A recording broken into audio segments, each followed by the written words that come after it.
વિડીયોમાં આપણે નીટ 2020 માં ઉપયોગી થાય એવો કાર્બનિક પરિવર્તન માટેનો ફ્લો ચાર્ટ જોઈશું, એ પણ એરોમેટિક માટેનો. તો સ્ટાર્ટ કરીએ. તો જોઈએ આપણે પહેલા તો બેન્ઝીન છે એરોમેટિક સંયોજન આપણી જોડે બેન્ઝીનનું જો નાઇટ્રેશન કરવામાં આવે, બેન્ઝીનનું નાઇટ્રેશન કરવામાં આવે એટલે કે HNO3 + H2SO4 સાથે પ્રક્રિયા કરતા બેન્ઝીનની પ્રક્રિયા HNO3 + H2SO4 સાથે કરતા નાઇટ્રોબેન્ઝીન મળશે આપણને. બેન્ઝીન રિંગ ઉપર નાઇટ્રો એટલે કે નાઇટ્રોબેન્ઝીન કહેવાશે. આ નાઇટ્રોબેન્ઝીનનું જો આપણે રિડક્શન કરીએ, આ નાઇટ્રોબેન્ઝીનનું રિડક્શન થાય SN + HCl અથવા તો Fe + HCl, SN + HCl અથવા તો Fe + HCl વડે રિડક્શન કરશું તો એ પરિવર્તન પામશે. નાઇટ્રો જે છે એનું રિડક્શન થશે અને NH2 માં પરિવર્તન પામશે, જેને આપણે એનિલિન કહેવાશે, જેને આપણે એનિલિન કહીશું. બેન્ઝીન રિંગ ઉપર NH2 જેને આપણે એનિલિન કહીશું. જો આ એનિલિનની પ્રક્રિયા નાઇટ્રસ એસિડ એટલે કે HNO2 અથવા તો NaNO2 + HCl સાથે પ્રક્રિયા થાય તો આપણને મળશે બેન્ઝીન ડાયઝોનિયમ ક્લોરાઇડ એટલે કે બેન્ઝીન રિંગ ઉપર N2 + Cl minus, benzene ring ઉપર N2 + Cl minus benzene diazonium chloride એટલે કે આપણી જોડે મળશે BDC. BDC માંથી આપણે ઘણા બધા સંયોજનો છે બનાવી શકાય છે, જે અહીં દેખી શકાય છે કે બેન્ઝીન ડાયઝોનિયમ ક્લોરાઇડ એટલે BDC માંથી આપણે ઘણા બધા સંયોજનોમાં પરિવર્તન કરી શકીએ છીએ. તો BDC માં જોઈએ આપણે, તો BDC એટલે બેન્ઝીન ઉપર N2 + અને Cl માઈનસ. પહેલી પ્રક્રિયા જોઈએ આપણે, જો પ્રક્રિયા Cu + CuCl + HCl સાથે થાય, BDC ની પ્રક્રિયા CuCl + HCl જેને આપણે સેન્ડમેયર પ્રક્રિયા કહીએ છીએ. તો સેન્ડમેયર પ્રક્રિયા થશે તો આપણને ક્લોરોબેન્ઝીન મળશે. એટલે આ થશે આપણું ક્લોરોબેન્ઝીન.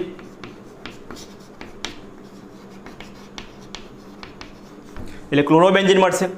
જો BDC ની પ્રક્રિયા CuBr + HBr સાથે કરશું તો આપણને બ્રોમોબેન્ઝીન મળશે. એટલે આપણે નિપજમાં બ્રોમોબેન્ઝીન મળશે.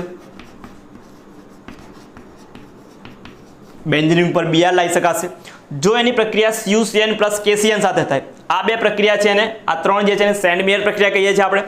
CuCN + KCN સાથે કરીએ તો આપણને સાયનાઇડ મળશે. એટલે બેન્ઝીન ઉપર સાયનો CN ગ્રુપ હશે. જો એનું ઓક્સિડેશન કરું, CN વાળાનું ઓક્સિડેશન કરું તો એક બેન્ઝોઇક એસિડમાં પરિવર્તન પામશે. એટલે કે આપણને બેન્ઝોઇક એસિડ પણ મળી શકે.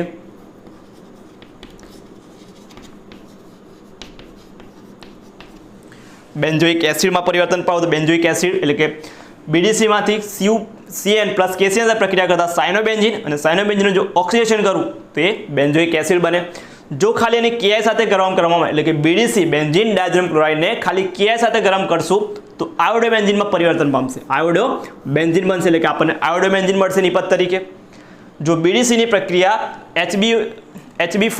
HbF4 જોડે કરવામાં આવે, જો BDC ની પ્રક્રિયા HbF4 જોડે જો BDC ની પ્રક્રિયા એટલે કે બેન્ઝીન ડાયઝોનિયમ ક્લોરાઇડની પ્રક્રિયા HbF4 જોડે કરવામાં આવે તો તમને ફ્લોરોબેન્ઝીન મળશે. ફ્લોરોબેન્ઝીન મળશે એટલે કે HbF4 જોડે પ્રક્રિયા કરતા ફ્લોરોબેન્ઝીન મળશે. BDC ની પ્રક્રિયા, જો BDC ની પ્રક્રિયા H2O જોડે થાય, જળ વિભાજન થાય તો ફિનોલમાં પરિવર્તન પામે. ફિનોલમાં પરિવર્તન પામે, ફિનોલ મળશે. જો ફિનોલની આગળ પ્રક્રિયા આપણે કરવી હોય તો ફિનોલની જો CO2 કાર્બન ડાયોક્સાઇડ વાયુ અને NOH એટલે CO2 વાયુ પસાર કરી કાર્બન NOH સાથે પ્રક્રિયા કરશું એટલે આપણને સેલિસિલિક એસિડ, ફિનોલ અને ઓર્થો પર COOH જેને આપણે સેલિસિલિક એસિડ, આ પ્રક્રિયાને આપણે કોલ્બે-સ્મિથ પ્રક્રિયા કહીએ છીએ. એટલે કોલ્બે-સ્મિથ પ્રક્રિયા થશે. કોલ્બે-સ્મિથ પ્રક્રિયા. જો ફિનોલની પ્રક્રિયા ક્લોરોફોર્મ અને NOH સાથે થશે તો સેલિસિલાલ્ડિહાઇડ મળશે. એટલે બેન્ઝીન રિંગ ઉપર ફિનોલ અને CHO ઓર્થો પર જેને સેલિસિલાલ્ડિહાઇડ કહેવાશે. અને આ પ્રક્રિયાને આપણે રીમાન-ટીમાન પ્રક્રિયા કહેવાશે. રીમાન-ટીમાન પ્રક્રિયા. તો રીમાન-ટીમાન પ્રક્રિયા આવી ગઈ, કોલ્બે-સ્મિથ પ્રક્રિયા આવી ગઈ. હવે જોઈએ BDC ની પ્રક્રિયા. હવે પછી જોઈએ કે BDC ની પ્રક્રિયા ઇથેનોલ C2H5OH અથવા તો H3PO2 વડે થાય. H3PO2 વડે થાય તો આપણને બેન્ઝીન જે છે મળશે, પાછું બેન્ઝીન જે છે બેન્ઝીન મળશે. એની પ્રક્રિયા હું કાર્બન મોનોક્સાઇડ + HCl પ્રેઝન્સની હાજરીમાં એટલે કે નિર્જળ AlCl3 ની હાજરીમાં કરું, COCl + HCl અને નિર્જળ AlCl3 ની હાજરીમાં કરું, જેને ગાટરમેન-કોચ પ્રક્રિયા એટલે બેન્ઝાઇનમાંથી ડાયરેક્ટ બેન્ઝાલ્ડિહાઇડમાં પરિવર્તન પામશે. એટલે આપણને ડાયરેક્ટ બેન્ઝાલ્ડિહાઇડ મળશે.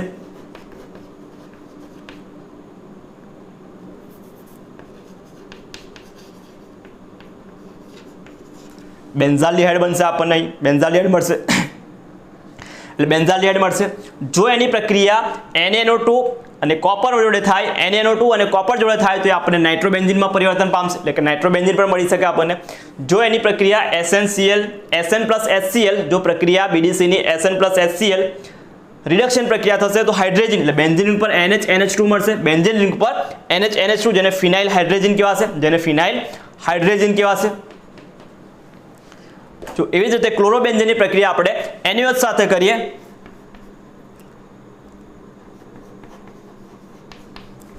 NaOH સાથે જેને ડાઉમેન્ટ પ્રોસેસ કહેવાશે, જેને ડાઉમેન્ટ પદ્ધતિ હતી, તો ક્લોરોબેન્ઝીનમાંથી આપણને ફિનોન પણ મળી શકે. તો આપણે જે છે આ કાર્બનિક જે હતું, કાર્બનિક પરિવર્તન માટે ઉપયોગી થાય એવો ફ્લો ચાર્ટ હતો કે બેન્ઝીનમાંથી આપણે નાઇટ્રોબેન્ઝીન, એનિલિન, એનિલિનમાંથી BDC, BDCમાંથી ક્લોરોબેન્ઝીન, બ્રોમોબેન્ઝીન, સાયનોબેન્ઝીન, સાયનોબેન્ઝીનમાંથી બેન્ઝોઇક એસિડ, BDCમાંથી આયોડોબેન્ઝીન, ફ્લોરોબેન્ઝીન, ફિનોલ અને ફિનોલમાંથી સેલિસિલિક એસિડ અને સેલિસિલાલ્ડિહાઇડ બનાવાય. બેન્ઝીન પાછું બનાવે બેન્ઝીન બને, બેન્ઝીનમાંથી બેન્ઝાલ્ડિહાઇડ પણ બનાવી શકાય. ગટરમેન કોચ પ્રક્રિયા. નાઇટ્રોબેન્ઝીન બનાવવું હોય તો પ્રક્રિયા NaNO2+U અને ફિનાઇલ હાઇડ્રોજન, તો એનો SN+HCl, તો રિડક્શન થઈ ફિનાઇલ હાઇડ્રોજન મળશે.